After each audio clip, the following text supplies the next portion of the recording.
Viešpats su jumis. Ir su tavimi. Pasiklausykite Šventosios Evangelijos pagal Morkų. Garbė tau, Viešpatie.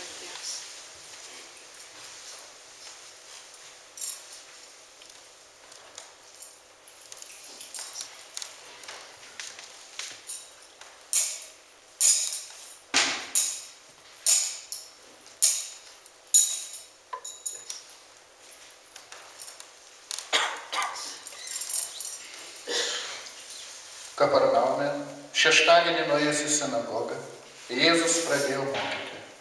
Žmonės stebėjosi jo mokymu, nes jis mokė kaip turintis galią, o ne kaip rašto aiškintojai.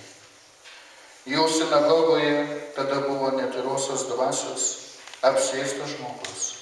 Jis ėmė šaukti: ko tau iš mūsų reikia, Jėzau Nazarieti? Gal atėjai mūsų sunaikinti? Aš žinau, kas tu esi, Dievo šventasis.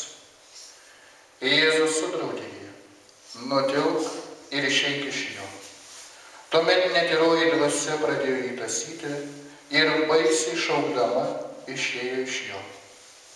Visi didžiai nustebo ir klausinėjo vienas kitą: kasgi čia? Naujas mokslas su galia. Jis netgi netyrosioms dvasioms įsakinėja ir tos jo klauso.